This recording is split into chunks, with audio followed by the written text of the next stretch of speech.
दोस्तों, जो लोग सीटेट की तैयारी कर रहे हो या फिर जिन लोग का सीटेट का एग्ज़ाम होने वाला है, तो उनके लिए आज के वीडियो बहुत ही ज़्यादा यूज़फुल होने वाला है, क्योंकि आज हम कंप्लीट करने वाले हैं संपूर्ण हिंदी 2011 से लेकर के अभी तक जितने सारे क्वेश्चन आए हैं सीटेट में हिंदी से, उन सभी क्वेश्चन को इसी वीडियो में कंप्लीट करने वाले हैं। तो आप सभी लोग ध्यान से वीडियो पूरा देखिए, क्योंकि सीटेट एक ऐसा एग्ज़ाम है जिसमें सारे क्वेश्चन प्रीवियस ईयर के बेस पे आते हैं। तो आप सभी लोग ध्यान से वीडियो पूरा देखिए। इस वीडियो में पूरा हिंदी, संपूर्ण हिंदी कंप्लीट करने वाले हैं। और जिन लोगों को नोट्स चाहिए तो मात्र 99 रुपया में आपको संपूर्ण हिंदी, यहाँ देखिए 99 रुपया में आपको कंप्लीट हिंदी, कंप्लीट सीडीपी, पूरा बाल विकास, पूरा हिंदी। और यहाँ पे सबसे इंपॉर्टेंट है टैग वर्ड। टैग वर्ड एक ऐसा ब्रह्मास्त्र है जिसकी सहायता से आप किसी भी क्वेश्चन को आसानी से सॉल्व कर सकते हो। इसमें होता है पॉजिटिव, नेगेटिव वर्ड होते हैं। इसी की सहायता से आप किसी भी क्वेश्चन को आसानी से सॉल्व कर सकते हो। तो 99 रुपया में आपको संपूर्ण हिंदी का नोट्स, संपूर्ण बाल विकास का नोट्स और जो भी यहाँ पे ईवीएस है, इन सभी का नोट्स आपको मात्र 99 रुपया मिल जाएगा। तो आपकी स्क्रीन पे एक नंबर दिया गया है, इसी नंबर पे आपको मात्र 99 रुपया पेमेंट करना है और उस पेमेंट का स्क्रीनशॉट इसी नंबर के व्हाट्सएप पे भेज देना है और आपको वहीं पे पूरा का पूरा नोट्स मिल जाएगा। अब देखिए, यहाँ पे आपका अगला क्वेश्चन है, यानी कि क्वेश्चन नंबर 1, जो कि बहुत इंपॉर्टेंट है। And these are question multiple time repeated in your previous exam. Dysgraphia से प्रभावित बच्चों को मुख्य रूप से कठिनाई होती है सुनने में, बोलने में, पढ़ने में, लिखने में। तो इसका आंसर हो जाएगा लिखने में। हमने यहाँ पे ट्रिक बताया था बाल विकास की क्लास में। यहाँ पे दिया गया है ग्राफिया। तो ग्राफिया मतलब होता है ग्राफ। इसका ट्रिक क्या है कि अगर आपको सही से ग्राफ बनाने आएगा तो आप आसानी से लिख सकते हो। तो यहाँ पे एक होता है लर्निंग डिसेबिलिटीज, जिसमें होता है डिस्ग्राफिया हो गया, और यहाँ पे होता है फज्जा हो गया, डिसलेक्सिया हो गया। तो इसी प्रकार से तो यहाँ दिया गया है डिस्ग्राफिया, तो जहाँ पे आ गया ग्राफ, यानी कि लिखने में यहाँ पे डिसेबिलिटीज। तो इसका आंसर हो जाएगा आंसर नंबर डी। अब यहाँ पे आपका अगला क्वेश्चन है, भाषा का अति महत्वपूर्ण प्रकार है। इसका आंसर हो जाएगा संप्रेषण करना, यानी कि बातचीत करना। जितना आप एक दूसरे से बात करोगे, जो भी यहाँ शिशु है, अगर वो शिशु यहाँ पे संप्रेषण करेगा तो उसका उतना ही सोशल इंटरेक्शन बढ़ेगा। समझने के लिए हमने यहाँ पे एक इमेज भी लगाया है, आप सभी लोग यहाँ पे देख सकते हो। इस सभी लोग आपस में क्या कर रहे हैं, संप्रेषण कर रहे हैं, यानी कि बातचीत कर रहे हैं। तो इसका आंसर हो जाएगा आंसर नंबर सी, संप्रेषण यानी कि बातचीत करना। अब यहाँ पे आपका अगला क्वेश्चन है, क्वेश्चन नंबर 3, बच्चे भाषा सीखने की क्षमता के साथ पैदा होते हैं। यह जो है कथन किसने कहा था या फिर किसका विचार है? तो इसका आंसर हो जाएगा नाओम चोम्स्की। नाओम चोम्स्की ये बोलते हैं कि जो भी बच्चे होते हैं वो जन्मजात भाषा सीखते हैं, यानी कि जन्मजाति भाषा सीखते हैं। तो इसका आंसर हो जाएगा आंसर नंबर सी, नाओम चोम्स्की। अब यहाँ पे आपका अगला क्वेश्चन है, क्वेश्चन नंबर 4, प्राथमिक स्तर की हिंदी भाषा की पाठ्य पुस्तक आप किसे सर्वाधिक महत्वपूर्ण मानते हैं? इसका आंसर हो जाएगा हिंदी भाषा को विविध रूप देने वाली रचनाएं। हिंदी भाषा को विविध रूप देने वाली रचनाएं, आंसर नंबर डी। एक बार फिर से बोलता हूं, ये क्वेश्चन बहुत इंपॉर्टेंट है और कई बार क्वेश्चन आता है, क्योंकि these are question are multiple time repeated. प्राथमिक स्तर की हिंदी भाषा की पाठ्य पुस्तक आप किसे सर्वाधिक महत्वपूर्ण मानते हैं? तो इसका आंसर हो जाएगा हिंदी भाषा को विविध रूप देने वाली रचनाएं। अब देखिए, यहाँ पे आपका अगला क्वेश्चन है कि प्राथमिक स्तर पर सुनना बोलना कौशल के विकास में कौन सी विधियां अधिक सहायक हैं? अब देखिए, इसका आंसर क्या होगा?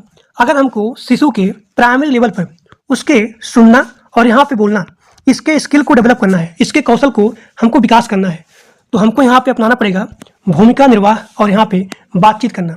जितना वो बातचीत करेगा, जितना वो संप्रेषण करेगा, तो उतना ही उसका सोशल इंटरेक्शन बढ़ेगा। यानी कि जब वो बातचीत करेगा तो वो जो है सबसे पहले सुनेगा और यहाँ पे बोलेगा, यानी कि उसका जो भी यहाँ पे बातचीत करना है, भूमिका निर्वाह है, यानी कि उसका सुनना बोलना, these are skill has been developed. जब वो सुनेगा बोलेगा, यानी कि संप्रेषण में जैसे वो बातचीत करेगा, यानी कि उसका यहाँ पे सुनना बोलना, ये यहाँ पे कौशल का विकास होगा। अगर वो बातचीत करेगा, अगर वो सोशल इंटरेक्शन करेगा, तभी उसका यहाँ पे सुनना बोलना कौशल का यहाँ पे विकास होगा। कौशल मतलब होता है स्किल, यानी कि संप्रेषण क्या होता है? अगर आप जितना बातचीत करोगे तो बातचीत आप तभी करोगे जब आप सुनोगे और बोलोगे, यानी कि सुनना बोलना इसके कौशल का, इसके स्किल का डेवलपमेंट होना किसमें होगा? बातचीत करने में, संप्रेषण करने में। अगला क्वेश्चन, इनमें से प्राथमिक स्तर पर भाषा शिक्षण का कौन सा उद्देश्य अनिवार्य नहीं है? अब देखिए, जो लोग पढ़े होंगे टैग वर्ड, इसमें क्या होता है? पॉजिटिव सेंस होता है और इसमें नेगेटिव सेंस होता है।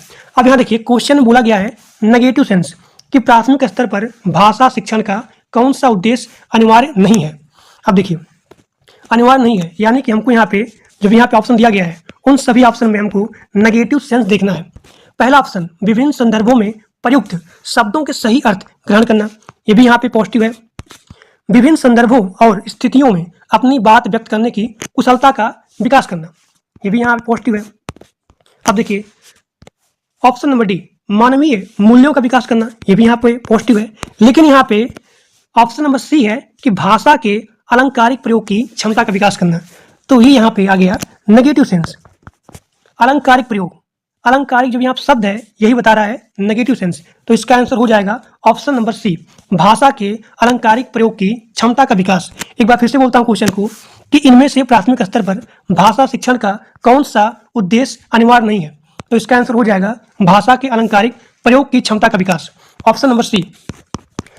अब यहाँ पे आपका अगला क्वेश्चन है, क्वेश्चन नंबर 7। रेशमा 1 साल पहले असम से पंजाब आई। वह हिंदी भाषा का प्रयोग करते समय गलती करती है, त्रुटियां करती है। एक शिक्षक के रूप में आप किस स्थान को सही मानोगे? रेशमा को बार बार त्रुटियां बताना, नेगेटिव सेंस, गलत। उसे भाषा के अधिक यानी कि बार बार उसको अवसर देना। उसे रोज 1 घंटा हिंदी भाषा के शब्द बोलने का अभ्यास करना चाहिए, गलत है, ये भी आपका है नेगेटिव सेंस। उसकी मातृभाषा का प्रभाव, उसकी मातृभाषा किसे कहते हैं? जहाँ के आप निवासी हैं उस निवासी क्षेत्र का जो भी भाषा है वो होता है मातृभाषा। अगर आप असम के हैं तो जो भी आपका मातृभाषा है वहाँ खो गया। अगर आप राजस्थान के हैं तो जो भी वहाँ होता है भाषा होता है तो वो हो गया उसका मातृभाषा। तो ऑप्शन नंबर डी यहाँ बोला गया है उसकी मातृभाषा का प्रभाव लक्ष्य भाषा पर नहीं पढ़ने देना चाहिए, तो यहाँ भी आ गया नहीं, यानी कि नेगेटिव सेंस। तो जो लोग टैग वर्ड पढ़े होंगे वो लोग बड़े आसानी से यहाँ पे ऑप्शन को छांट लेंगे कि कौन सा ऑप्शन यहाँ पे पॉजिटिव है, कौन सा यहाँ पे नेगेटिव है। अब देखिए, तो इसका आंसर हो जाएगा ऑप्शन नंबर बी, उसे भाषा प्रयोग के अधिक अवसर देना चाहिए ताकि वो सीख सके, जब भी यहाँ पे गलतियाँ आ रहे हैं उन गलतियों को यहाँ पे सही कर सके।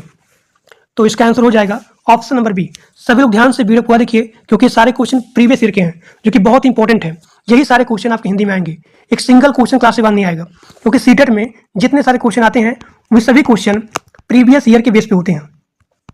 और अगर आपको क्वालिफाई होना है तो जितने सारे यहाँ पे PYQ होते हैं यानी कि प्रीवियस ईयर होते हैं उन सभी को सॉल्व करना चाहिए। इसीलिए इस वीडियो में आज हम पूरा का पूरा संपूर्ण हिंदी कंप्लीट करेंगे।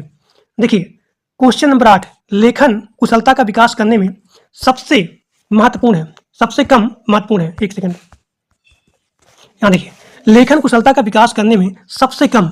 अब यहाँ पे आपको जो भी ऑप्शन लेना है वो लेना सबसे कम। अब देखिए, प्रतिलिपि हो गया, अधूरी कहानी को पूरा करना नहीं।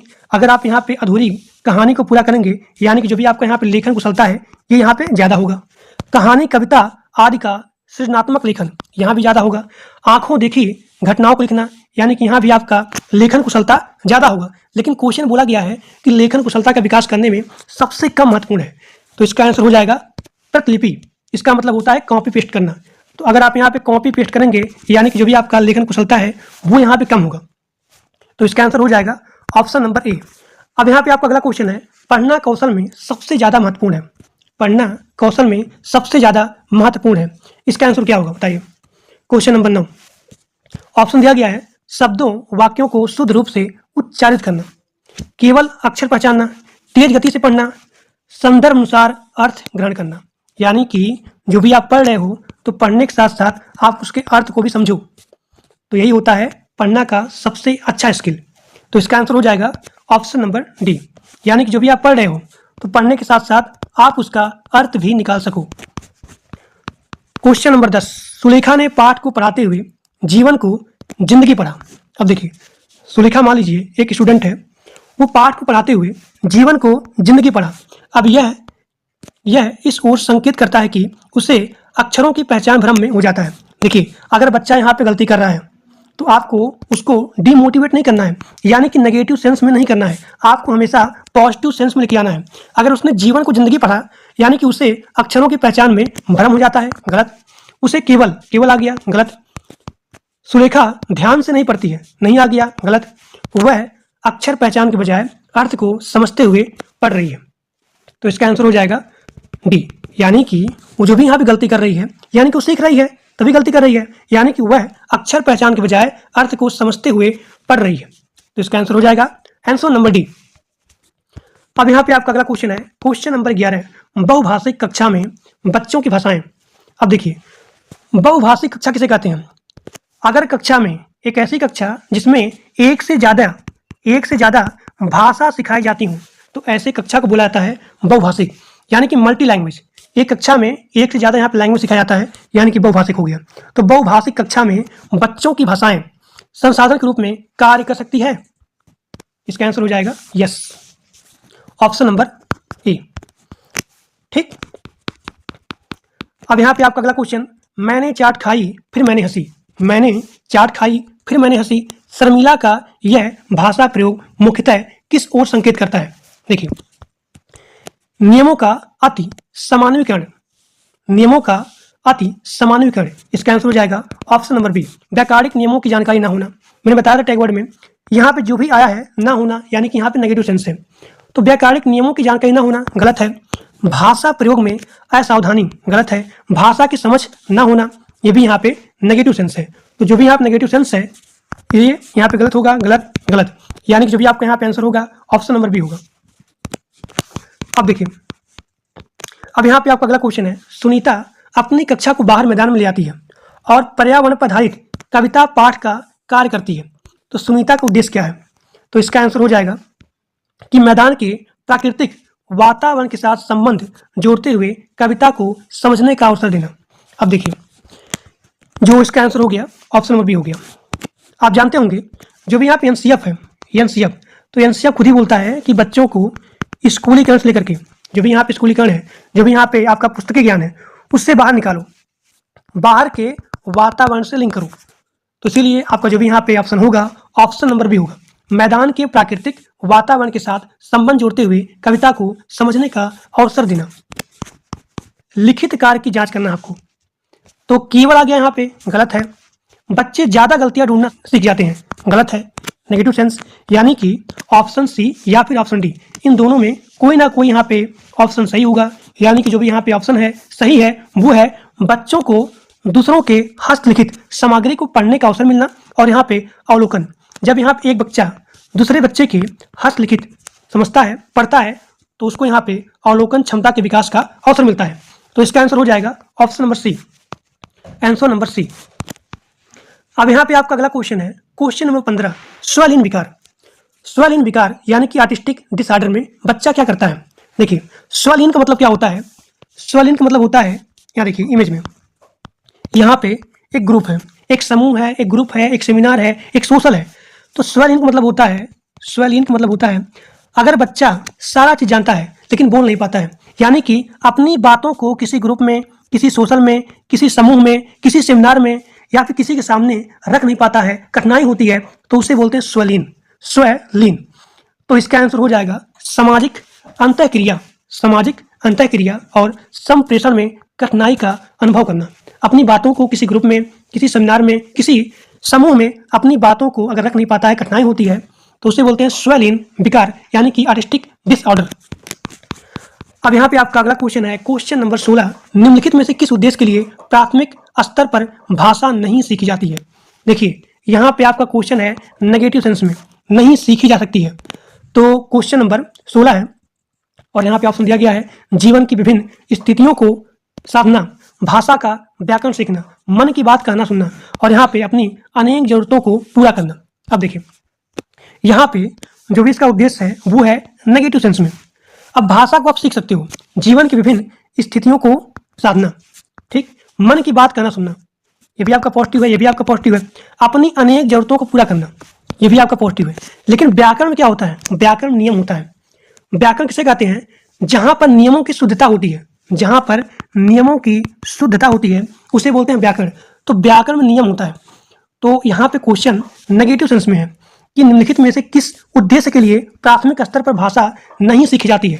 तो इसका आंसर हो गया भाषा का व्याकरण सीखना। क्वेश्चन का 16 का आंसर हो जाएगा बी, ऑप्शन बी।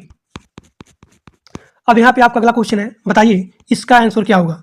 हिंदी भाषा के संदर्भ में निम्नलिखित में से कौन सा निबंधात्मक परीक्षाओं का लाभ है। निबंध क्या होता है? निबंध एक डिस्क्रिप्टिव होता है, यानी कि आप निबंध एक डिस्क्रिप्टिव तरीके से लिखते हो।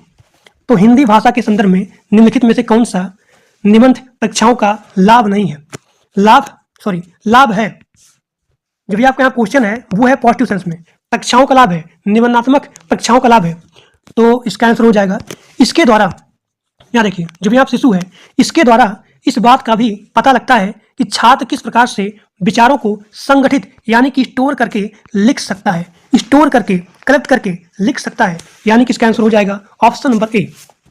ठीक, अब यहाँ पे आपका अगला क्वेश्चन है, क्वेश्चन नंबर 18 है, शिक्षण की डैश उस विधि को कहते हैं जिसमें सामान्य से विशिष्ट अथवा नियम से उदाहरण। मैंने बताया था कि नियम से अगर आप उदाहरण जा रहे हो तो नियम में आ गया, यानी कि सबसे पहले यहाँ पे नियम बताया जा रहा है, उसके बाद यहाँ पे उदाहरण बताया जा रहा है। तो इसका आंसर हो जाएगा निगमन विधि। निगमन विधि में क्या होता है? सबसे पहले नियम बताया जाता है, उसके बाद उदाहरण बताया जाता है। तो इसका आंसर हो जाएगा ऑप्शन नंबर ए, निगमन विधि। अगर पूछा जाए कि सबसे पहले उदाहरण उसके बाद नियम, तब इसका आंसर होगा आगमन विधि, लेकिन यहाँ पे सबसे पहले है नियम और उसके बाद उदाहरण है।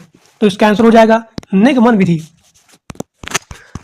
अब यहाँ पे आपका अगला क्वेश्चन है, क्वेश्चन नंबर 19, बहुसांस्कृतिक पृष्ठभूमि वाली भारतीय कक्षाओं में भाषा शिक्षण के लिए आवश्यक है। सबसे जरूरी क्या है? बातचीत करना। जितना उसको संप्रेषण करोगे, बातचीत करने के लिए अवसर दोगे, उतना ही उसका सोशल इंटरेक्शन बढ़ेगा। ठीक, तो इसका आंसर हो जाएगा ऑप्शन नंबर ए, 19 का ए हो जाएगा, परस्पर बातचीत के लिए अनेक अवसरों का निर्माण करना। ठीक, अब यहाँ पे आपका अगला क्वेश्चन है, बताइए इसका आंसर क्या होगा, आप बताइए। क्वेश्चन नंबर 20, माधुरी पढ़ते समय कभी कभी वाक्यों शब्दों की पुनरावृत्ति करती है, यानी कि बार बार पढ़ती है, एक शब्द को बार बार पढ़ेगी, एक वाक्य को बार बार पढ़ेगी। तो इसका मतलब क्या हुआ? वह समझ के साथ पढ़ने की कोशिश कर रही है, वह अटक अटक कर पढ़ सकती है, गलत, नेगेटिव सेंस। उसे पढ़ना बिल्कुल नहीं आता है, गलत। वह पढ़ने में ज़्यादा समय लेती है, गलत है। इसका आंसर हो जाएगा वह समझ के साथ पढ़ने की कोशिश कर रही है। मैंने बोला था कि अगर शिशु का, जो भी यहाँ शिशु है, उस शिशु को, जो भी यहाँ पे स्टूडेंट है, उसको आपको यहाँ पे डीमोटिवेट नहीं करना है, उसको हमेशा पॉजिटिव सेंस में लेके आना है। अगर वो यहाँ पे गलती कर रहा है या फिर वाक्यों को पुनरावृत्ति कर रहा है, बार बार बोल रहा है, तो इसका मतलब ये हुआ कि हो सकता है वह जो है समझ के पढ़ रहा है, इसीलिए उसको जो है बार बार बोलेगा वो। जैसे कि मान लीजिए अगर राम लिखा हुआ है, अगर बच्चा यहाँ पे राम पूरा यहाँ बोल नहीं पा रहा है तो बोलेगा र र र र राम, यानी कि वह शब्दों को या फिर वह वाक्यों को समझने के लिए बार बार पुनरावृत्ति करता है। तो इसका आंसर हो जाएगा ऑप्शन नंबर ए, वह समझ के साथ पढ़ने की कोशिश कर रहा है या फिर कर रही है। उसने पढ़ा, उसने खाया और उसने चीखा जैसे भाषा प्रयोग दर्शाते हैं। इसका आंसर हो जाएगा नियमों का अति सामान्यीकरण, नियमों का अति सामान्यीकरण, ऑप्शन नंबर डी। ठीक, क्योंकि अगर आप टैग वर्ड की सहायता से इसको सॉल्व करोगे तो यहाँ पे दिया गया है नियमों का उल्लंघन, नेगेटिव सेंस, नियमों का कंठस्थ ना होना, नेगेटिव सेंस, संदर्भ की समझ ना होना, नेगेटिव सेंस, यानी कि जो भी आपको यहाँ ऑप्शन बचा ऑप्शन नंबर डी। तो आप टैग वर्ड की सहायता से भी इस क्वेश्चन को सॉल्व कर सकते हो। शब्द दीवार शब्दों का समूह है जिसे कक्षा कक्ष की दीवारों पर बड़े आकार के अक्षरों में लिखा अथवा पेंट किया जाता है। आप देखते होंगे जो भी यहाँ पे स्कूल होता है, प्राइमरी स्कूल होता है, तो बड़े बड़े अक्षरों में यहाँ पे पेंट किया होता है कि वह साफ साफ नजर आ सके, साफ साफ नजर आ सके। तो निम्नलिखित में से कौन सा साक्षरता संप्रत्यय या कौशल इस शब्द दीवार के उपयोग से पढ़ाने के लिए सर्वाधिक उपयुक्त है? इसका आंसर हो जाएगा मूल शब्दों को समझना। अगर उसको मूल शब्द ही नहीं पता होगा तो कैसे पढ़ेगा? तो इसका आंसर हो जाएगा ऑप्शन नंबर डी। अब यहाँ पे आपका अगला क्वेश्चन है, क्वेश्चन नंबर 23, विद्यालय आने से पूर्व बच्चों के पास अपनी भाषा संपदा तो होती है। विद्यालय आने से पहले ये बच्चे होते हैं उसके पास, यानी कि विद्यालय आने से पूर्व बच्चों के पास अपनी भाषा संपदा तो होती है, लेकिन डैश की सचेत जानकारी नहीं होती है। बताइए इसका आंसर क्या होगा? तो इसका आंसर होगा, देखिए अगर विद्यालय आने से पहले तो बच्चे के पास जानकारी होगा वर्णमाला का, सुनने बोलने का, पढ़ने लिखने का, लेकिन व्याकरण की जानकारी नहीं होती है। व्याकरण मतलब होता है नियम, नियम, तो उसको नियमों की जानकारी नहीं होती है, इसीलिए वह विद्यालय आता है। तो एक बार मैं फिर से बोलता हूं क्योंकि ये क्वेश्चन बहुत इंपॉर्टेंट है और कई बार रिपीटेड क्वेश्चन है। विद्यालय आने से पूर्व बच्चों के पास अपनी भाषा संपदा तो होती है, लेकिन व्याकरण की जानकारी नहीं होती है। अब यहाँ पे आपका अगला क्वेश्चन है, क्वेश्चन नंबर 24, शिशुओं में भाषा के विकास के संदर्भ में कथन 1 और कथन 2 पर विचार करिए। तो कथन 1 यहाँ बोल रहा है कि शैशवावस्था से बच्चे वाकनली के एक वयस्क मानव की तुलना में जानवर की तरह अधिक होते हैं। कथन नंबर 2, 6 से 12 महीनों के दौरान एक बच्ची तरह तरह के बबलाना और दोहराव वाले बबलाना में संलग्न है। तो इसका आंसर हो जाएगा ऑप्शन नंबर डी। यहाँ पे पहला और दूसरा दोनों सही है, यानी कि शैशवावस्था से बच्चे वाक नली एक वयस्क मानव की तुलना में जानवर की तरह अधिक होती है। और यहाँ पे ऑप्शन नंबर जो डी है वो भी आप सही है कि 6 से 12 महीने के दौरान एक बच्ची तरह तरह की बबलाना, यानी कि वह जो बबलाती है और यहाँ पे दोहराव करती है, यानी कि यहाँ पे आपका जो भी आंसर है ऑप्शन नंबर डी हो जाएगा। दोनों कथन सही है। अब यहाँ पे आपका अगला क्वेश्चन है जो कि बहुत इंपॉर्टेंट है और बहुत ही हाई लेवल क्वेश्चन है, यानी कि देखने में बहुत ही कठिन, लेकिन अगर आप सॉल्व करेंगे तो बहुत ही सही है, बहुत ही ईजी है। तो क्वेश्चन नंबर 25 बोल रहा है कि समूहवाद विवाद में भाग लेने वाले भाषा शिक्षक एक शर्त रखता है कि समूह में 4 विद्यार्थी कनिष्ठ वर्ग से तथा एक विद्यार्थी वरिष्ठ वर्ग, यानी कि एक जूनियर होगा और एक यहाँ सीनियर होगा। तो आवश्यकता पड़ने पर जो भी यहाँ सीनियर है वो सिखाएगा जूनियर को, यानी कि मान लीजिए ग्रुप है, उस ग्रुप में एक सीनियर है और एक जूनियर है। अगर जूनियर यहाँ पे कोई भी थोड़ा सा एरर करता है, इशू आता है, तो जो भी यहाँ सीनियर है वो सीनियर जूनियर को यहाँ पे हेल्प करेगा, हिंट देगा। तो यहाँ पे है कि कनिष्ठों की सहायता कर सके। तो देखिए समूह निर्माण का यह विचार किसके सिद्धांत पर आधारित है? तो इसका आंसर हो जाएगा वाइगोत्स्की। ये बोलते हैं कि अगर यहाँ पे जो भी जूनियर है, जो भी यहाँ सीनियर है, तो सीनियर यहाँ पे थोड़ा सा हिंट देगा, पूरा नहीं बताएगा, थोड़ा सा हिंट देगा, इशारा देगा। तो अगर आपके क्वेश्चन में आ जाए सहायता करना, इशारा देना, देखिए सहायता करना, हेल्प करना, सहायता देना, इशारा करना आ गया, ठीक, तो इसका आंसर हो जाएगा, इसका जो सिद्धांत है वो यहाँ पे आधारित होगा वाइगोत्स्की के अनुसार, वाइगोत्स्की के सिद्धांत पे। अब यहाँ पे आपका अगला क्वेश्चन है, क्वेश्चन नंबर 26, हिंदी विषय के मूल्यांकन हेतु वस्तुनिष्ठ प्रश्न, यानी कि एमसीक्यू क्वेश्चन पद्धति की आवश्यकता का मुख्य कारण है। इसका आंसर क्या होगा? छात्रों को अंक देना सरल, छात्रों को अंक देना सरल तथा अधिक विश्वसनीय है। तो इसका आंसर हो जाएगा ऑप्शन नंबर ए, यानी कि अभी आप जो भी सीटेट का एग्जाम दोगे वो यहाँ पे बेस होगा OMR, यानी कि ऑब्जेक्टिव के बिहाफ पे, यानी कि यहाँ पे 4 ऑप्शन दिए रहेंगे। जिस प्रकार से आपके सामने यहाँ पे क्वेश्चन है, 4 यहाँ पे ऑप्शन है, तो इसे बोलते हैं वस्तुनिष्ठ, ठीक। तो हिंदी विषय के मूल्यांकन हेतु वस्तुनिष्ठ प्रश्न पद्धति की आवश्यकता का मुख्य कारण है कि छात्रों को अंक देना सरल है तथा अधिक विश्वसनीय होता है, ऑप्शन नंबर ए। अब यहाँ पे आपका अगला क्वेश्चन है, क्वेश्चन नंबर 27, शिक्षक कक्षा में उदाहरण प्रस्तुत करता है, फिर समान लक्षण वाले अंशों के कार्य एवं गुण निकलवाता है, उसके बाद उसका अभ्यास करता है, शिक्षक द्वारा अपनाई गई विधि कहलाती है। बताइए इसका आंसर क्या होगा? क्वेश्चन नंबर 27, इसका आंसर होगा प्रयोग विधि। प्रयोग विधि में क्या होता है? पहले आप उसका एग्जाम्पल दोगे, फिर उसके ऊपर काम करोगे, उसका रिजल्ट क्या आया, यानी कि सबसे पहले आप उसके ऊपर काम करोगे, यानी कि प्रैक्टिकल करोगे, तो उसे बोलते हैं प्रयोग विधि। तो इसका आंसर हो जाएगा 27 का बी। आगमन क्या होता है? आगमन में सबसे पहले उदाहरण बताया जाता है, उसके बाद नियम। अब यहाँ पे आपका अगला क्वेश्चन है, क्वेश्चन नंबर 28, हिंदी भाषा की पाठ्य पुस्तक में लोकगीतों को शामिल करने का कौन सा उद्देश्य सबसे कम है? लोकगीतों की रसानुभूति, और यहाँ पे लोकगीतों के माध्यम से भारत की सांस्कृतिक विशेषताओं से परिचित कराना, फिर यहाँ पे लोकगीतों की भाषिक विशेषताओं से परिचित होने का अवसर मुहैया कराना। अब बताइए इसका आंसर क्या होगा? तो इसका आंसर होगा लोकगीतों से संबंध राज्यों की जानकारी देना।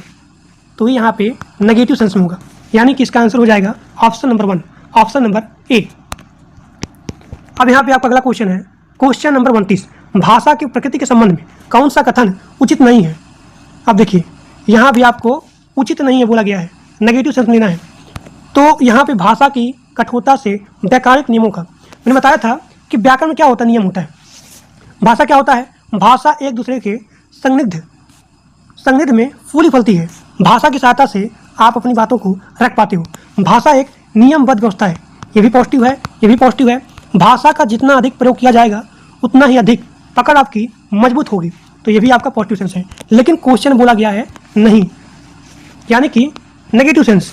तो नेगेटिव सेंस होगा कि भाषा कठोरता से व्याकरणिक नियमों का अनुसरण करती है।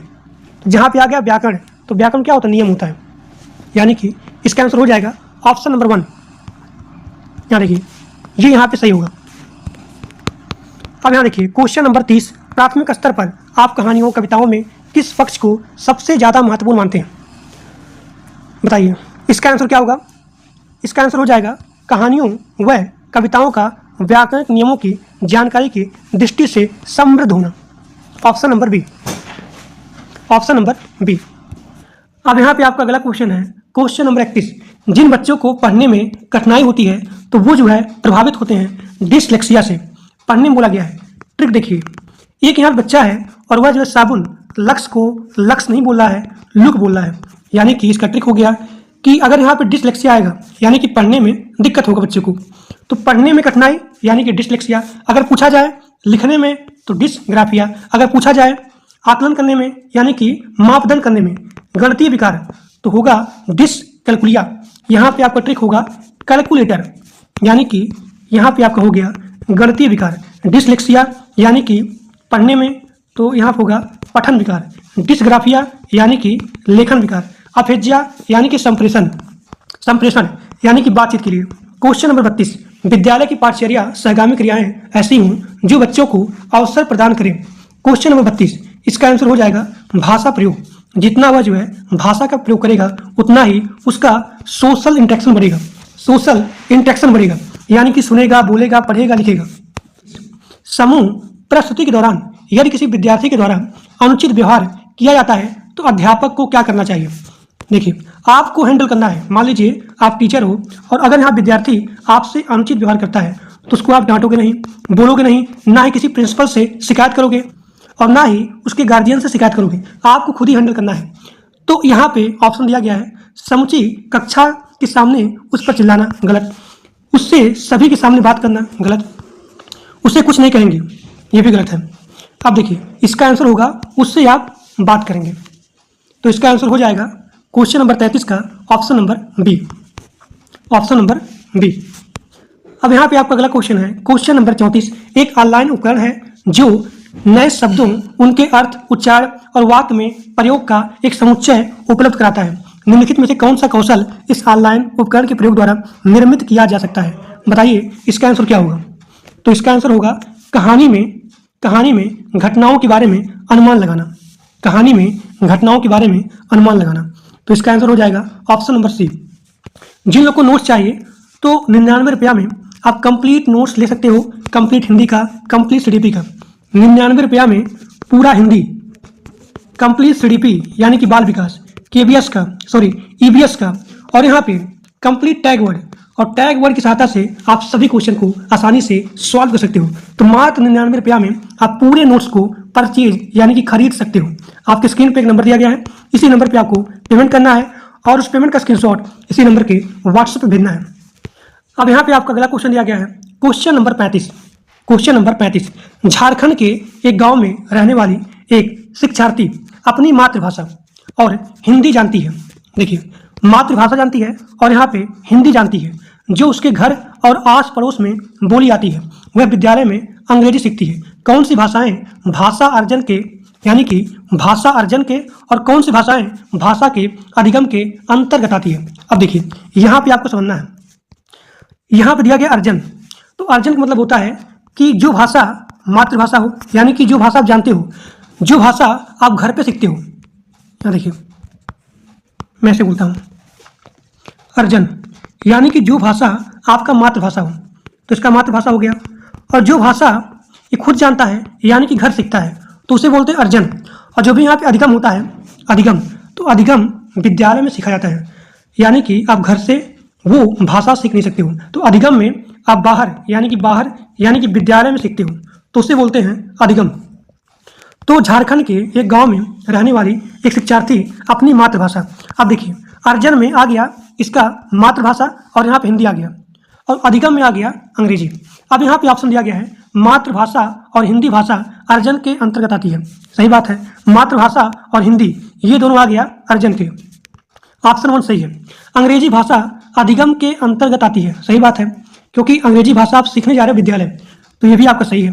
हिंदी भाषा अधिगम के अंतर्गत आती है। देखिए, हिंदी भाषा अधिगम के अंतर्गत नहीं आ रही है, अर्जन से आ रही है, ये आपका गलत है। तीनों भाषाएं यानी कि मातृभाषा, हिंदी, अंग्रेजी, ये बोला है अर्जन के अंतर्गत है, तो ये भी आपका गलत है। यानी कि पहला और दूसरा आपका सही है, पहला और दूसरा आपका सही है। Option number A, option number A, पहला और दूसरा आपका सही है। क्वेश्चन नंबर 35 का हो गया ए। अब यहाँ पे आपका अगला क्वेश्चन है, क्वेश्चन नंबर 36। हिंदी भाषा के प्रश्न पत्रों के अंतर्गत चयन प्रकार के सभी प्रश्न डैश प्रकार के प्रश्न ही होते हैं। बताइए इसका आंसर क्या होगा? तो इसका आंसर हो जाएगा वस्तुनिष्ठ, यानी कि MCQ बेस्ड। तो इसका आंसर हो जाएगा option number A. Question number 37।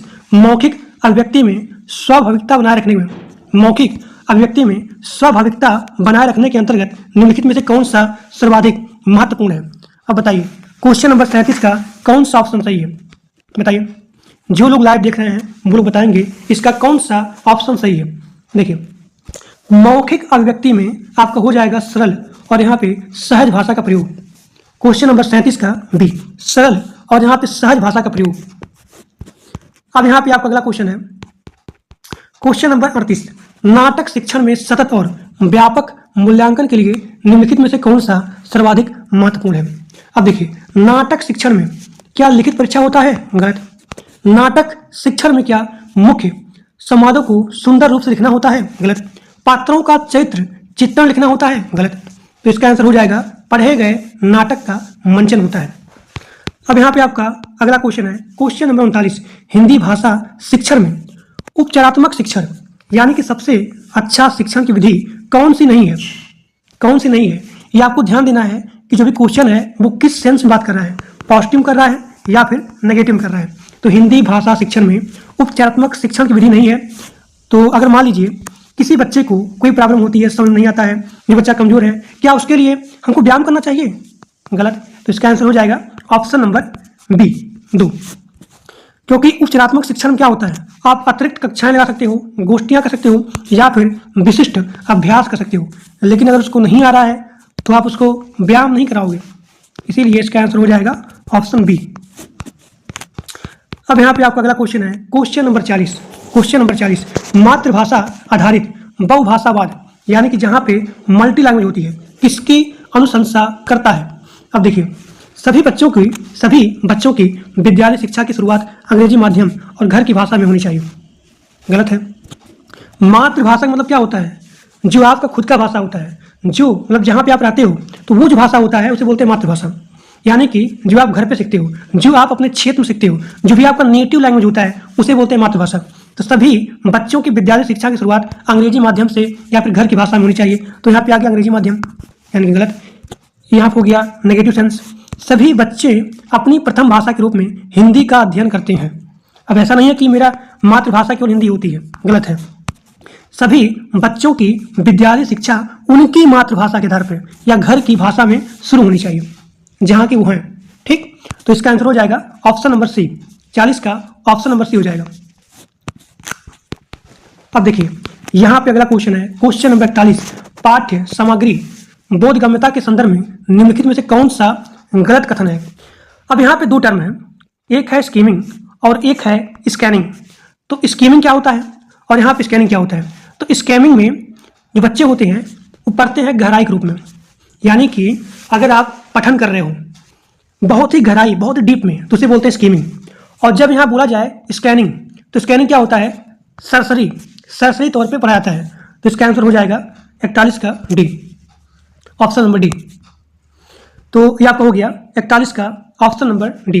एक बार फिर से बोलता हूँ, कई बार क्वेश्चन आता है कि स्कीमिंग क्या होता है और स्कैनिंग में क्या होता है। तो स्कैनिंग में सरसरी तौर पर पढ़ा जाता है और स्कैनिंग क्या होता है? गहराई के रूप में पढ़ा जाता है। स्कैनिंग में हमेशा गहराई के रूप में पढ़ा जाता है, जबकि स्कैनिंग में सरसरी तौर पर पढ़ा जाता है। तो 41 का आंसर हो जाएगा ऑप्शन नंबर डी। अगला क्वेश्चन, जब बच्चे अपने आसपास के परिवेश की वस्तुएं, घटनाओं और अवधारणाओं के बारे में पूछना आरंभ कर देते हैं, तो भाषा का कौन सा प्राकृत अधिक प्रयोग में लाया जाता है? बताइए। यहाँ पे ऑप्शन दिया गया है सूचनात्मक, सूचनात्मक, खोजबीन-परक, फिर यहाँ पे कल्पनाशीलता, फिर यहाँ पे नियंत्रक। बताइए इसका आंसर कौन सा सही होगा? क्वेश्चन नंबर 42 का कौन सा ऑप्शन सही है? तो इसका आंसर हो जाएगा खोजबीन-परक। क्यों? क्योंकि जब बच्चे अपने आसपास के परिवेश की वस्तुएं, घटनाओं और अवधारणा यानी कि कॉन्सेप्ट के बारे में पूछते हैं, यानी कि वो खोजबीन कर रहे हैं, तो ऑप्शन नंबर 2 यहाँ पे सही हो जाएगा। अब यहाँ पे आपका अगला क्वेश्चन है, क्वेश्चन नंबर 44। निम्नलिखित में से कौन सा कौशल समझ के साथ पठन का लक्षण नहीं है? समझ के साथ पठन का लक्षण नहीं है, बताइए। घटनाओं और विचारों के क्रम का संयोजन और आकलन, अब तक पढ़ी गई सामग्री का मानसिक रूप से सारांशीकरण करना, अक्षरों और वर्णमाला पर आधारित ध्यान केंद्रित करना, और यहाँ पे ऑप्शन नंबर 4 है विषय वस्तु से आगे का अनुमान लगाना। तो इसका आंसर हो जाएगा क्वेश्चन नंबर 44 का सी, अक्षरों और वर्णमाला पर ध्यान केंद्रित करना, ध्यान केंद्रित करना। ठीक। क्वेश्चन नंबर 45, निम्नलिखित में से कौन सा द्वितीय भाषा शिक्षण के व्याकरण अनुवाद विधि का गुणधर्म नहीं है? यानी कि नेगेटिव सेंस में क्वेश्चन बोल रहा है। तो यहाँ पे ऑप्शन दिया गया है द्वितीय भाषा में सीधे ही संप्रेषण करना, यानी कि डायरेक्ट संप्रेषण करना, उसके बाद दो भाषाओं के व्याकरण के नियमों का तुलना करना। तो इसका आंसर हो जाएगा ऑप्शन नंबर 1। लेकिन अगर आप बाय यूजिंग टैग वर्ड, आप टैग वर्ड की सहायता से अगर आप इसके क्वेश्चन को सॉल्व करना चाहो तब भी आप सॉल्व कर सकते हो। यहाँ पर क्वेश्चन बोल रहा है नेगेटिव सेंस से, तो मान लीजिए हमने यहाँ पढ़ा दूसरा ऑप्शन, भाषा के प्रकारों के स्थान पर नियमों पर अधिक जोर देना, यानी कि यहाँ पे पॉजिटिव सेंस के बारे में बोला जा रहा है। ठीक। प्रथम और द्वितीय भाषा के व्याकरणिक नियमों की तुलना करना, ये भी यहाँ पे पॉजिटिव सेंस। द्वितीय भाषा के व्याकरण के नियमों का अधिगम और यहाँ पे अभ्यास, तो यहाँ भी पॉजिटिव सेंस है। यानी कि ऑप्शन 2, 3, 4 यहाँ तीनों में पॉजिटिव सेंस बोला जा रहा है, लेकिन जब यहाँ क्वेश्चन बोल रहा है आपको निकालना है नेगेटिव सेंस में, तो इसका आंसर हो जाएगा ऑप्शन नंबर 1, द्वितीय भाषा में सीधे ही संप्रेषण करना और उसके बाद दो भाषाओं के व्याकरण के नियमों की तुलना करना। अब यहाँ पे आपका अगला क्वेश्चन है, क्वेश्चन नंबर 46। एक अध्यापक ने अपने विद्यार्थियों से कहा कि वे इस बात पर विमर्श करें कि उन्होंने उसके द्वारा दिए गए अनुभवजनित प्रश्न का उत्तर किस प्रकार दिया जाए। आपको यहाँ पर नोट करना है अनुभवजनित, यानी कि वह जो है अनुभव से, अपने अनुभव से प्रश्नों का उत्तर दे रहा है। तो यह किसका उदाहरण है? तो इसका आंसर हो जाएगा अधिसंज्ञान, ऑप्शन नंबर 3 अधिसंज्ञान। अधिसंज्ञान क्या होता है कि इसमें अपने अनुभव से प्रश्नों का उत्तर देता है। ठीक। अब यहाँ पे आपका अगला क्वेश्चन है, क्वेश्चन नंबर 47। कथावाचन एक ऐसी गतिविधि होती है जिसका कक्षा में बहुतायत में प्रयोग होना चाहिए, क्योंकि अध्यापक को दूसरे अकादमिक कार्य करने के लिए आवश्यक समय मिल जाता है। ठीक। ऑप्शन नंबर बी है यह तार्किक समझ और कल्पनाशीलता की नींव रखती है। ऑप्शन नंबर 3 यह विद्यार्थी को रोल प्ले करने की संभावना प्रदान करती है। ऑप्शन नंबर 4 यह अध्यापक को अपने शिक्षार्थियों को व्यस्त रखने तथा कक्षा में अनुशासन बनाए रखने में मदद करती है। बताइए क्वेश्चन नंबर 47 का कौन सा ऑप्शन सही होगा? तो इसका आंसर हो जाएगा ऑप्शन नंबर सी, यह विद्यार्थी को रोल प्ले करने की संभावनाएं प्रदान करती है ताकि उनका सोशल इंटरेक्शन बढ़े। अगर विद्यार्थी यहाँ पे अपना रोल प्ले करेगा यानी कि उसका सोशल इंटरेक्शन बढ़ेगा, तो इसका आंसर हो जाएगा ऑप्शन नंबर 3। अब यहाँ पे आपका अगला क्वेश्चन है, क्वेश्चन नंबर 48। कविता शिक्षण की डैश प्रणाली उच्चतर माध्यमिक कक्षाओं के छात्रों के लिए हितकारी है। अब देखिए उच्चतर माध्यमिक कक्षा या फिर उच्चतर माध्यमिक शिक्षण, इसमें क्या होता है? इसमें गहन होता है, और गहन किससे मिलता है? गहन आपको मिलता है समीक्षा से, समीक्षा से गहन प्राप्त होता है, यानी कि ऑप्शन बी हो जाएगा 48 का बी। अगला क्वेश्चन, भाषा सीखने के लिए कौन सा कारक सर्वाधिक महत्वपूर्ण है? तो भाषा सीखने के लिए समृद्ध भाषिक वातावरण है। अगला क्वेश्चन, दृष्टिबाधित बच्चों को भाषा सिखाते समय अधिक से अधिक मौखिक भाषा का प्रयोग करना चाहिए। Option number A. अब देखिए यहाँ पे अगला ऑप्शन बोल रहा है कि उन्हें कक्षा में अलग बैठाना चाहिए। गलत है भाई। अगर बच्चा यहाँ देख नहीं पाता है तो उसको आप अलग बैठाएंगे नहीं, आप हमेशा पॉजिटिव सेंस को लेकर चलना है। तो अगर वह जो है दृष्टिबाधित है तो आप हमेशा बोल कर करिए, आप जब बोलेंगे तो सुन लेगा, यानी कि इसका आंसर हो जाएगा ऑप्शन 1।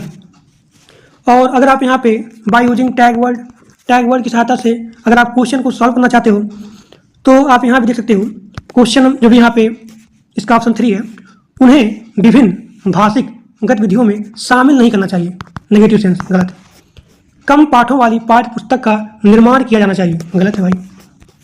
अगर वह जो है दृष्टिबाधित है, देख नहीं पाता है, तो आप हमेशा वहाँ पे मौखिक भाषा का प्रयोग करना चाहिए। अब यहाँ पे आपका अगला क्वेश्चन है, वह वयस्क या सहपाठी के मार्गदर्शन में लिख लेती है। यानी कि अगर आप किसी को थोड़ा सा हिंट दोगे तो उसे बोलते हैं स्काफोल्डिंग, यानी कि मदद।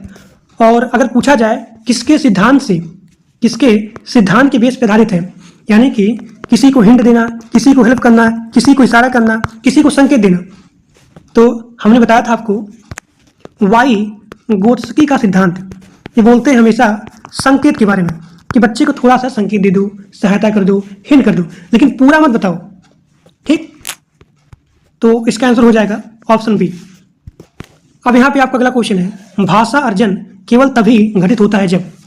तो भाषा अर्जन क्या होता है? भाषा अर्जन में स्वतः होता है, आप खुद सीखते हो, आप घर पे सीखते हो। यानी कि भाषा अर्जन जैसे कि आपका हो गया मातृभाषा।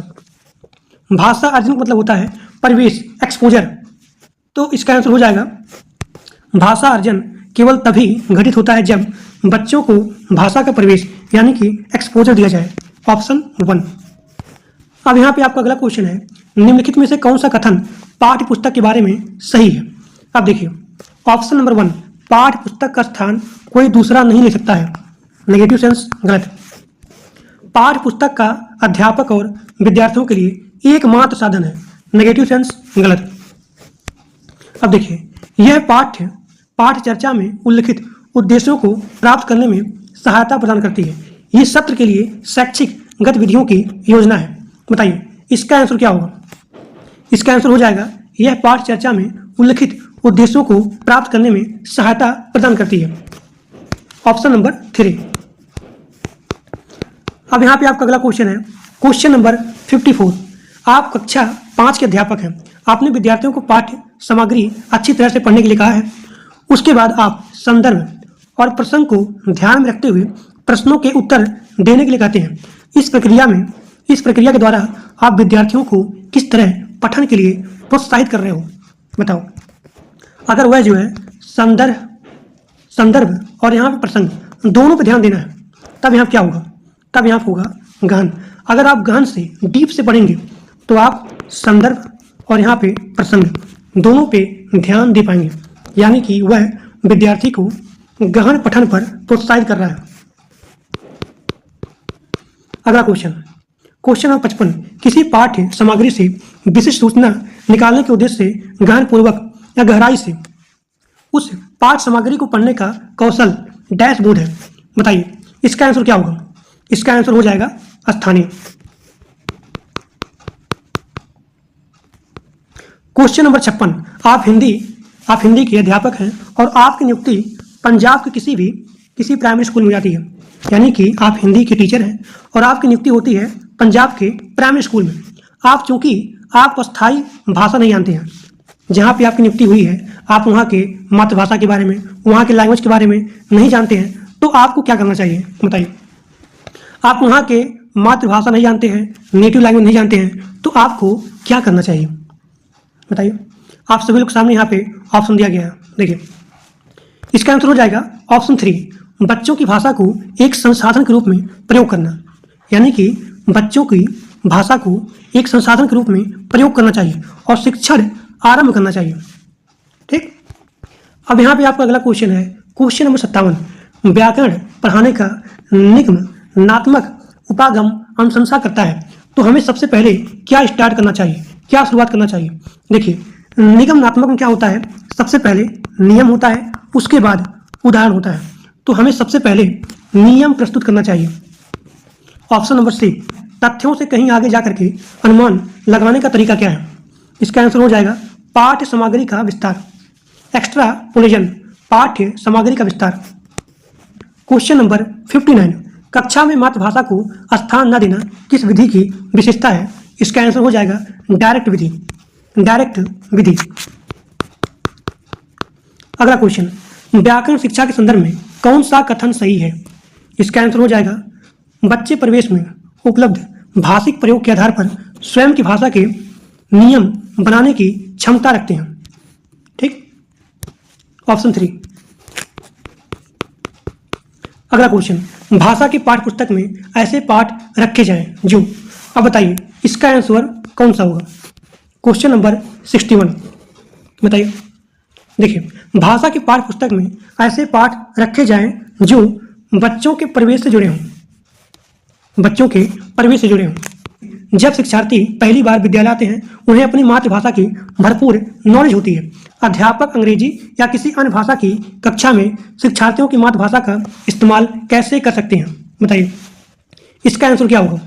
क्वेश्चन नंबर 62 का आंसर क्या होगा? तो इसका आंसर हो जाएगा ऑप्शन नंबर 3। अगर आप इसका टैग वर्ड देखेंगे, by using tag word you can easily solve this question.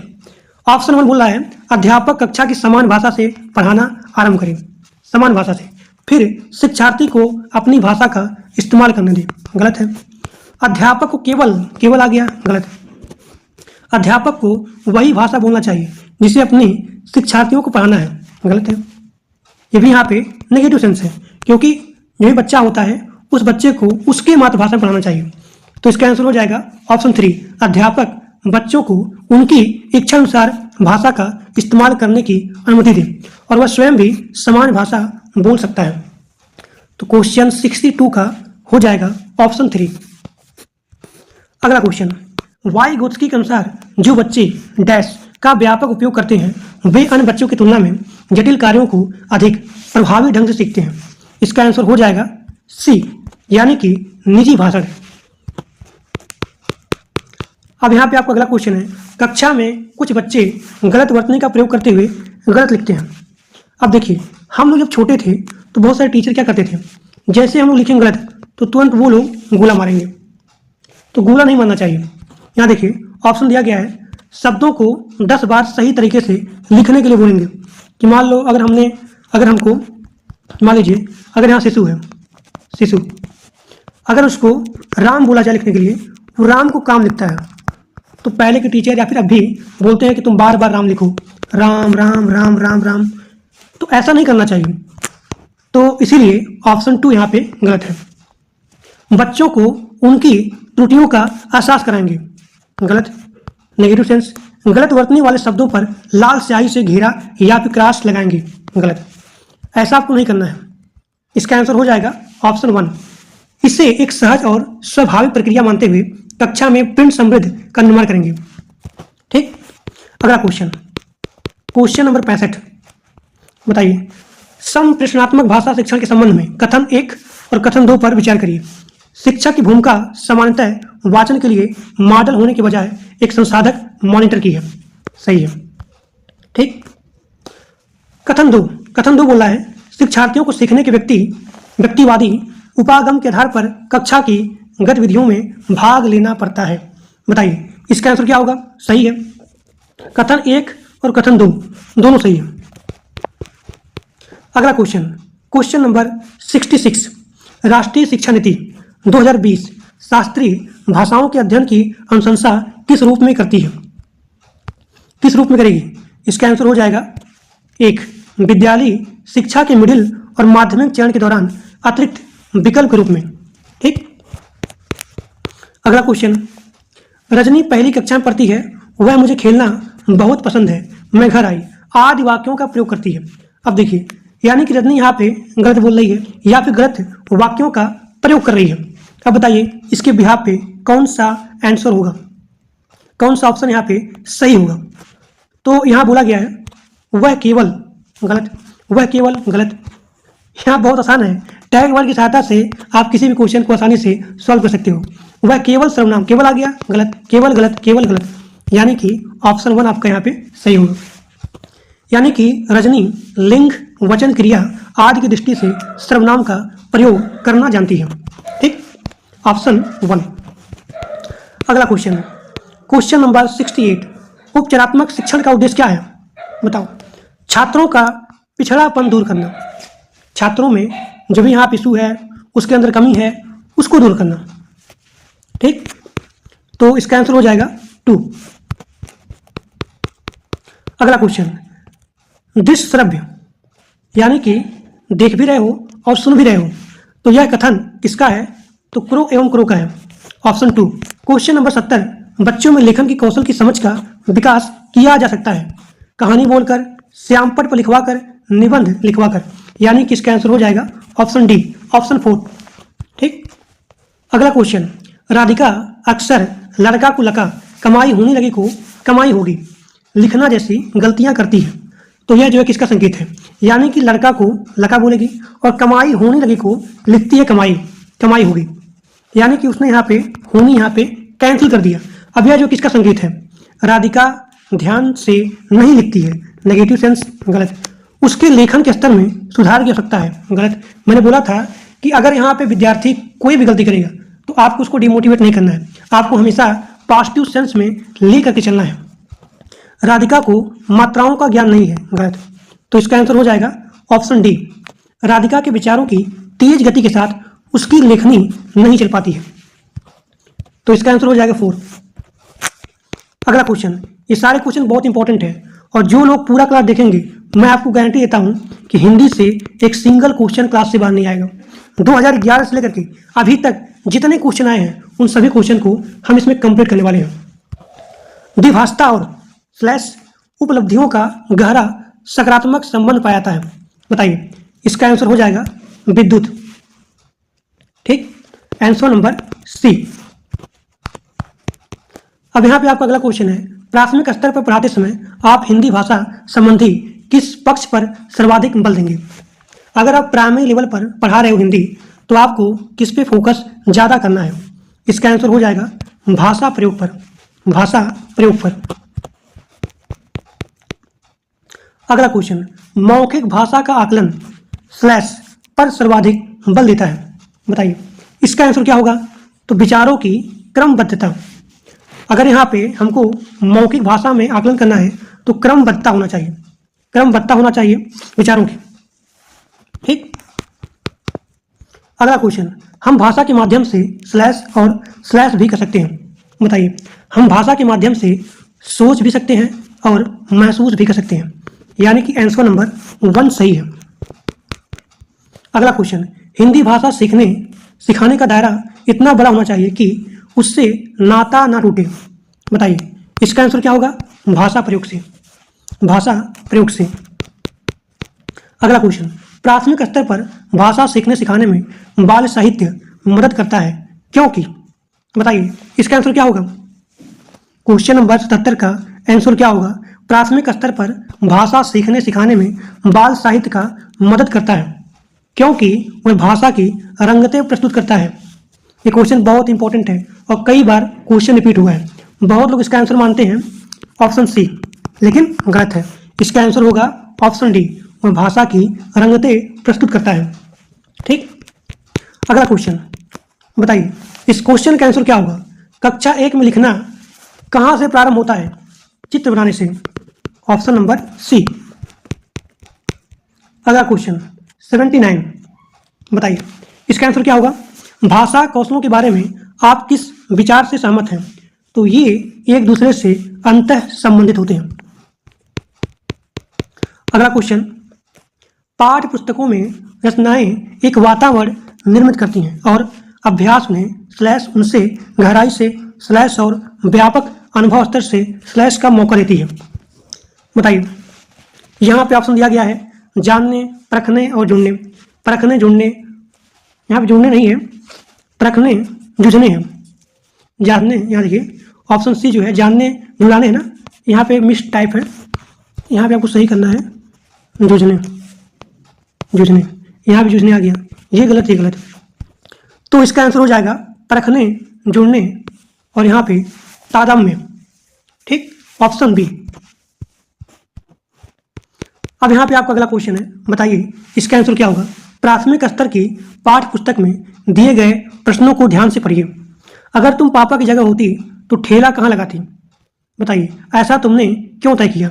यह प्रश्न किससे जुड़ा हुआ है? परिवार की जानकारी से, विभिन्न व्यवसाय से, या फिर अनुभवों की अभिव्यक्ति से या फिर चिंतन क्षमता के विस्तार से। इसका आंसर हो जाएगा चिंतन क्षमता के विस्तार से। क्वेश्चन नंबर 81 का आंसर हो जाएगा डी। अगला क्वेश्चन बताइए, इस क्वेश्चन का आंसर क्या होगा? हिंदी भाषा का आकलन करते समय आप किस बिंदु को सर्वाधिक महत्व देंगे? इसका आंसर हो जाएगा सहज अभिव्यक्ति। अगला क्वेश्चन, प्राथमिक स्तर पर पढ़ाना सिखाने की शुरुआत करने के लिए आप किस सामग्री सर्वाधिक को महत्व देंगे? बताइए इसका आंसर क्या होगा? तो अगर आप उसको रोचक कहानी सुनाएंगे तब। Answer number 1। अगला क्वेश्चन, सलमा पहली कक्षा में पढ़ती है, वह किताब शब्द को कतब पढ़ती है, लिखती है। सलमा पहली कक्षा में पढ़ती है और वह जो है किताब शब्द को कतब लिखती है। तो सलमा का लिखने का तरीका दर्शाता है, बताइए, लापरवाही, अज्ञानता, स्ववर्तनी या फिर नियंत्रित लेखन। बताइए इसका आंसर क्या होगा? इसका आंसर होगा स्ववर्तनी। मैंने बोला था कि अगर यहाँ पे स्टूडेंट कोई भी गलती करता है तो उसको डीमोटिवेट नहीं करना है, हमेशा पॉजिटिव सेंस में बात करना है। लापरवाही गलत, अज्ञानता गलत, नियंत्रित लेखन गलत, यानी कि स्ववर्तनी, यानी कि उसकी ही गलती है। अगला क्वेश्चन, सामाजिक अंतःक्रिया से भाषा सीखने का समर्थन ने किया है। बताइए सामाजिक अंतःक्रिया भाषा सीखने के लिए कौन समर्थन किया है? बताइए इसका आंसर क्या होगा? इसका आंसर होगा वाइगोत्स्की। 85 कड़ी हो गया। अगला क्वेश्चन बताइए इसका आंसर क्या होगा? प्राथमिक स्तर की पाठ्य पुस्तक में कार्टन, भाषण, विज्ञापन आदि कामों के भाषा क्षमता का विकास स्लैश इसके स्थान पर आपको फिलअप करना है। तो इसका आंसर क्या होगा? इसका आंसर हो जाएगा सहायक। प्राथमिक स्तर की पाठ्य पुस्तक में कार्टन, भाषण, विज्ञापन आदि कामों के भाषा क्षमता विकास सहायक है। अगला क्वेश्चन, 5वीं कक्षा की सुहानी पांचों, किन्हें, आंखें, दोनों आदि शब्द लिखती है। आप सुहानी की लेखन क्षमता के बारे में क्या कहेंगे? बताइए इसका आंसर क्या होगा? देखिए यहाँ पे ऑप्शन 2 बोल रहा है यह अनुनासिक चिन्ह का, यहाँ पे है अनुनासिक चिन्ह का प्रयोग बिल्कुल नहीं जानती है, गलत, नेगेटिव सेंस। तो इसका आंसर हो जाएगा यह जो है अनुनासिक चिन्ह के नियम का अति सामान्यीकरण करती है। अब देखिए अनुनासिक किसे बोलते हैं? जो नाक से बोलता है और मुंह से बोलता है। तो इसका आंसर हो जाएगा ऑप्शन 1। अगला क्वेश्चन, विद्यालय में भाषा शिक्षण के लिए कोई कार्यक्रम शुरू करते समय सबसे महत्वपूर्ण है। बताइए इसका आंसर क्या होगा? तो इसका आंसर हो जाएगा सी। ठीक।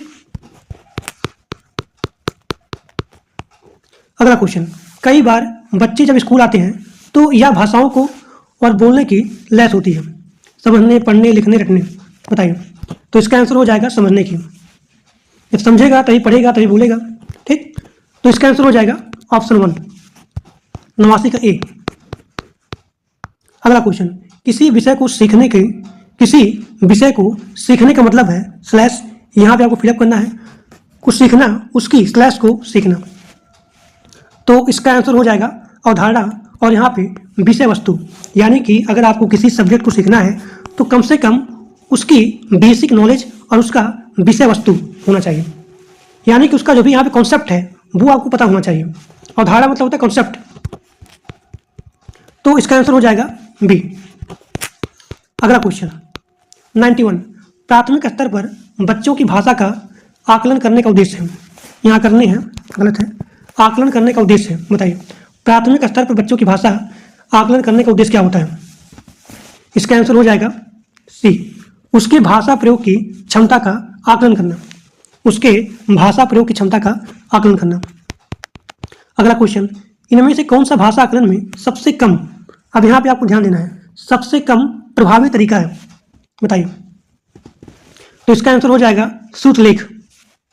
92 के 1, कहानी कहना गलत, लिखना गलत, और यहाँ पे पढ़ना है, और यहाँ पे थोड़ा सा मिसटाइप हो गया है, भूतलेख। यहाँ भूतलेख नहीं होगा, यहाँ होगा श्रुतलेख। ठीक।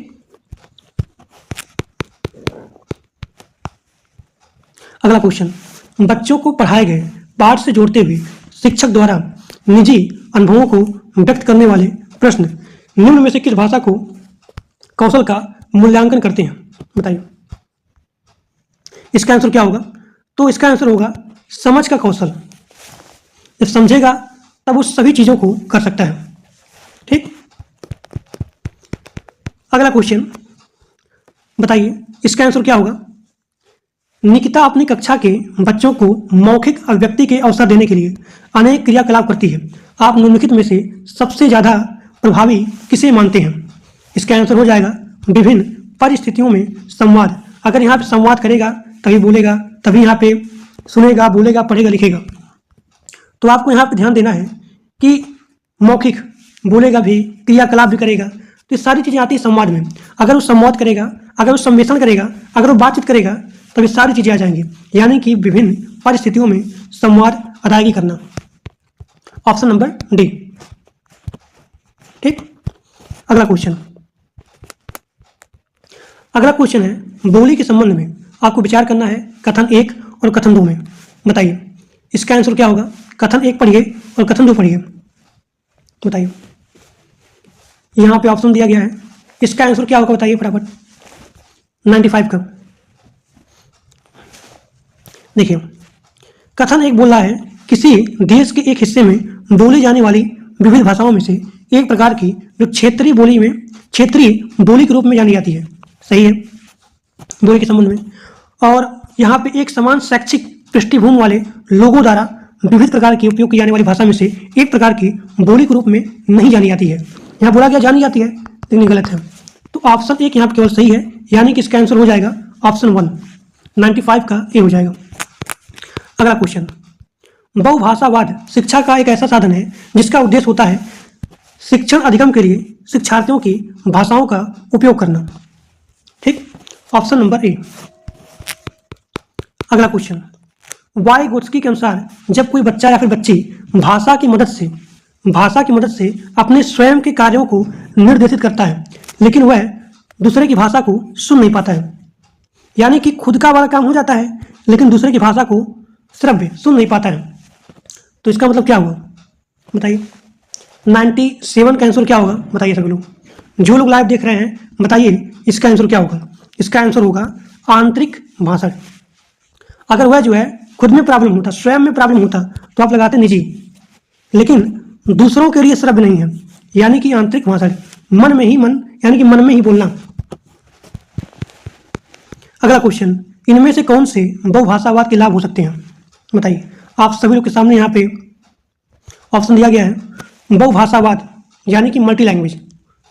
तो बताइए इसका लाभ हो सकते हैं, कौन सा ऑप्शन यहाँ पे सही है? जो लोग लाइव देख रहे हैं बताएंगे इसका ऑप्शन कौन सा सही है। समृद्ध शब्दावली और प्रभावशाली भाषण, और दूसरा है अन्य सांस्कृतिक के प्रति सहिष्णुता और सम्मान, और तीसरा है सीमित रोजगार के अवसर, और यहाँ चौथा है प्राभाषिक जागरूकता। तो इसका आंसर हो जाएगा 1, 2, 4, यानी कि पहला सही है, दूसरा सही है और यहाँ पे चौथा सही है। रोजगार के बारे में बात ही नहीं होगा। अब यहाँ पे आपका अगला क्वेश्चन है कि आकलन की प्रक्रिया में केवल बच्चे क्षमताओं का आकलन नहीं होता है, बल्कि शिक्षक की शिक्षण प्रक्रिया का भी आकलन होता है। यानी कि क्वेश्चन यहाँ पे पॉजिटिव सेंस के बारे में बात कर रहा है, तो आपको यहाँ पे ऑप्शन देखना है पॉजिटिव सेंस के बारे में, यानी कि ऑप्शन बी होगा, पूर्णतः सही है। अगला क्वेश्चन, रीमा ने तीसरी कक्षा में पढ़ने वाली रितिका की भाषा क्षमता, भाषा निष्पादन संबंधी क्रमिक प्रगति का ब्यौरा उनके, अब देखिए अगर आप विद्यार्थी के, अगर आप स्टूडेंट के पूरा ब्यौरा एक डॉक्यूमेंट में लिखते हैं कि उसकी गलती क्या है, उसकी प्रगति क्या है, तो उसे बोलते हैं पोर्टफोलियो, एक फाइल बना करके लिखना। तो ऑप्शन सी हो जाएगा 3। अगला क्वेश्चन आपका है पहली कक्षा में डैश भी लिखना के अंतर्गत आता है, तो इसका आंसर हो जाएगा चित्र बनाना। पहली कक्षा में सबसे पहले चित्र बनाना। अगला क्वेश्चन, भाषा अर्जन क्षमता किसके साथ संबंधित है, तो इसका आंसर हो जाएगा चॉम्स्की। अगला क्वेश्चन, प्राथमिक स्तर पर भाषा सीखने में भाषा संबंधी कौन सा संसाधन सर्वाधिक महत्वपूर्ण होता है? बताइए। इसका आंसर हो जाएगा बाल साहित्य। एक बार फिर से बोलता हूं क्योंकि ये क्वेश्चन कई बार आए हुए हैं। प्राथमिक स्तर पर भाषा सीखने में भाषा संबंधी कौन सा संसाधन सर्वाधिक महत्वपूर्ण है? तो बाल साहित्य। अगला क्वेश्चन, बच्चों अपनी मातृभाषा का प्रयोग करते हुए हिंदी भाषा की कक्षा में अपनी बात कहते हैं, यह बात है, बताइए।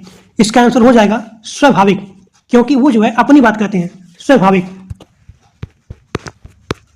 अगला क्वेश्चन, भाषाई क्षमता के बारे में कौन सा कथन उचित नहीं है? आपको यहाँ ध्यान देना है, उचित नहीं है, नेगेटिव सेंस। तो इसका आंसर हो जाएगा भाषाई क्षमता एक क्रम से सीखी जाती है, सही बात है। अगला क्वेश्चन, राष्ट्रीय पाठचर्या रूपरेखा 2005 के अनुसार पठन कौशल है, तो पठन कौशल मतलब कि आपको समझ के साथ पढ़ना है, ऑप्शन सी। अगला क्वेश्चन, संप्रेषण की कुशलता बढ़ती है अंतःक्रिया से। अब यहाँ पे आपका अगला क्वेश्चन है, कौन सा प्रश्न कक्षा में बहुभाषिकता को पोषित करता है? अच्छी लगने वाली महक को क्या कहेंगे? गलत। बुरी लगने वाली महक को क्या कहेंगे? गलत। तुम्हारे घर में किस किस की महक आती है? तो इसका आंसर हो जाएगा फूलों के नाम पे अपनी भाषा में लिखो। तो इसका जो भी ज़्यादा पॉजिटिव सेंस है वो है पहला, फूलों के नाम पे अपनी भाषा में अगर आप लिखेंगे। जब आप अपनी भाषा में लिखेंगे यानी कि आप जो है अपने शब्दों में अपनी भाषा को चयन कर पाओगे अगर आप अपनी भाषा में लिखेंगे, ठीक। तो इसीलिए इसका आंसर हो जाएगा ऑप्शन ए। अगला क्वेश्चन, और this is the last question, इस कहानी में पहाड़ी घाटी शब्दों का इस्तेमाल हुआ है। पहाड़ी इलाकों से जुड़े हुए और शब्द सोचकर लिखो। यह अभ्यास प्रश्न है संदर्भ में व्याकरण, ठीक। तो यह आपका पूरा संपूर्ण हिंदी सीटेट का जो कि संपूर्ण हिंदी है, जो कि बहुत इंपॉर्टेंट है, तो यह यहाँ पे कंप्लीट होता है, खत्म होता है। और इसका पूरा यहाँ पे आंसर की नीचे दिया गया है, देखिए इसका पूरा यहाँ पे आंसर की नीचे दिया गया है। आप 99 रुपया में पूरा नोट्स परचेज कर सकते हो। 99 रुपया में आपको कंप्लीट CDP, यहाँ देखिए 99 रुपया में आपको पूरा CDP, पूरा टैग वर्ड जो कि बहुत इंपॉर्टेंट होता है, और पूरा कंप्लीट EVS का नोट्स और संपूर्ण हिंदी का नोट्स मिल जाएगा मात्र 99 रुपया में। तो आपके स्क्रीन पे नंबर दिया गया है, इसी नंबर पे आपको मात्र 99 रुपये पेमेंट करना है और उस पेमेंट का स्क्रीनशॉट इसी नंबर के व्हाट्सएप भेज देना है। आपको वहीं पे पूरा का पूरा नोट्स मिल जाएगा। तो आज के लिए बस इतना ही, और जो लोग चैनल पर नए हों वो लोग प्लीज़ सब्सक्राइब कर दीजिए, और जो लोग मेरे व्हाट्सएप ग्रुप में और टेलीग्राम ग्रुप में नहीं ज्वाइन हो तो इसी वीडियो के डिस्क्रिप्शन बॉक्स में लिंक दिया गया है, आप सभी लोग जाकर के ग्रुप को ज्वाइन कर लीजिए। तो आज के लिए बस इतना ही, थैंक यू।